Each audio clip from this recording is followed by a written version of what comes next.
За та бүхэнд 10 дугаар сарын 27-ноос 31-ний өдрүүдэд Монголын хөрөнгийн зах зээл дээр болж өнгөрсөн гол үйл явдлуудыг танилцуулъя. За хоёрт нь мэдээж уламжлал ёсороо өнгөрсөн 7 хоногийн 2 дахь зах зээлийн хувьцааны арилжааны тоо мэдээллүүдийг танилцуулнаа. За эхлээд үйл явдлын төвчөө. За говь хувьцаат компани хувьцааны арилжаа бол хэвийн үргэлжилж байна.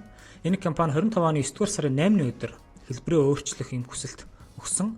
За үүний дагуу санхүүгийн зохицуулах хорооноос хяналт шалгалт явуулаад улмаар зөрчил дутагдал илэрсэн учраас 25,000 гаруй жижиг хувьцаа эзэмшигчдийн эрх ашиг хамгаалагдах хүртэл тус компани хэлбэрээ өөрчлөх энэ үйл ажиллагааг төр зогсоосон юм байна. За бүрэн бүсэн зогсоосон зүйл биш юм байна. Төр зогсоосон байна. За 10 сарын 28-нд Хаан банк нь олон улсын нэг индекст багтсан Монголын анхны компани болсон байна. За санхүүгийн үзүүлэлтүүдээрээ за мөн хувьцааны идвэх арилжаа, хөрвөх чадвар, засаглал, мэдээллийн ил тод байдал гэх мэт ийм олон шалгуурыг хангаж Монголын анхны энэ индекст багтсан ийм компани болсон байна. За энэ индекс нь болохоор 30 гаруй улсын 370 гаруй ийм компаниуд байдаг юм байна. За Хаан банк дээр бол гадаадын хөрөнгийн бирж дээр давхар гарах ийм шуум бол явж байгаа. За дараа нь болохоор нээлттэй компанийн шинэ боломж ба журмын өөрчлөлт сэдвтийн мэдээлэл танилцуулах уулзалт зөвлөгөөн зохион байгуулсан байна. За үүнийг бол Монголын хөрөнгийн бирж, Европын сэргээн босгол төгслийн банктай хамтран ийм үйл ажиллагааг 10 сарын 30-ны өдөр биржид бүртгэлтэй хувьцаат компаниудад зориулсан байдлаар зохион байгуулсан байна.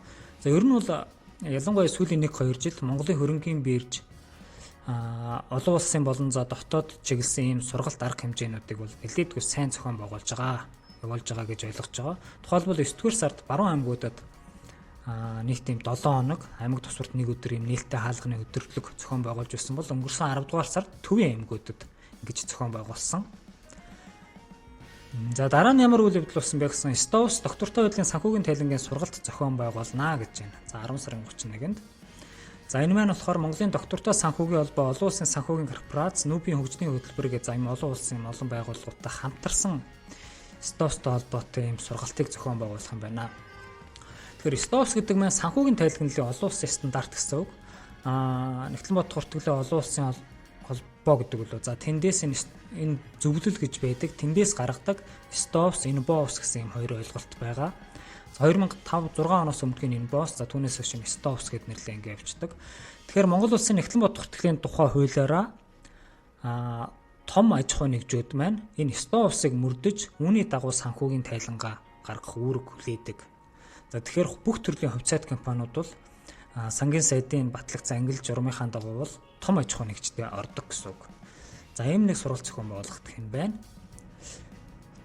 За компанитай холбоотой мэдээллийг бол та бүхэн мэдээлэл хэсгээс хувьцаат компанитай холбоотой мэдээлэл гэдэг хэсгээс нь харчиж болно. Өнгөрсөн 7 хоногт бол нэг 3-4 компани санхүүгийн тайлан биржийн сайтад тавигдсанаас өөр бол яг компанитай холбоотой мэдээлэл цоё мэдээлэл гараагүй байна. За тухайлбал Тэнгэр даатгал, Тэнгэрлэг медиа групп, Арт кредит, MJ Aqua гэсэн компаниудын санхүүгийн тайлан нээлттэй тавигдсан байна. За одоо хувьцааны мэдээлэл товчхон танилцуулчихъя. 10 сарын 27-ноос 31-ний өдрүүдэд нийт 4.4 тэрбум төгрөгийн арилжаа явагдсан байна. Хамгийн их төвтэй арилжаалагч үнцас гэвэл Тэнгэр даатгал 1 тэрбум, Хаан банк 634 сая, Апо 441.3 сая, Монголын хөрөнгийн бирж 235.4 сая, за Эрдэнэ ресурс девелопмент 179.4 сая төгрөгийн арилжаа явагдаж арилжааны итгээрээ топ 5-д орсон байна. Апо компанийн хувьд сүүлийн 2-3-7 хоног топ 5 байхгүй байсан бол за өнгөрсөн 7 хоногт бол хувьцааны арилжааны итвэх нэмэгдэж 3-т орсон байна.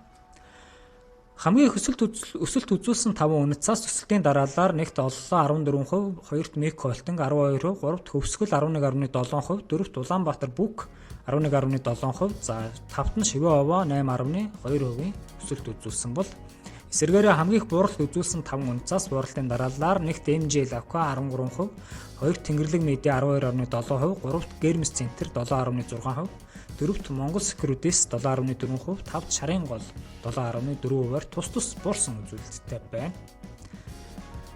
За 2 үнд цаасны хувьд бол үндэсний хувьчлалын сан өмнөх 7 хоногоос 2 орчим хувиар буурч 88 төгрөгөөр хаагдсан бол мандал ирээдүйн өсөлт сангийн хувьд 0.6 хувиар буурч 925 төгрөгөөр хаагдсан юм үзүүлэлттэй байна. Арилжааны идэвхтэй хувьд үндэсний хувьчлалын сан 2.8 сая төгрөг, мандал ирээдүйн өсөлт 27.9 сая төгрөгийн тус арилжаа явагдсан байна.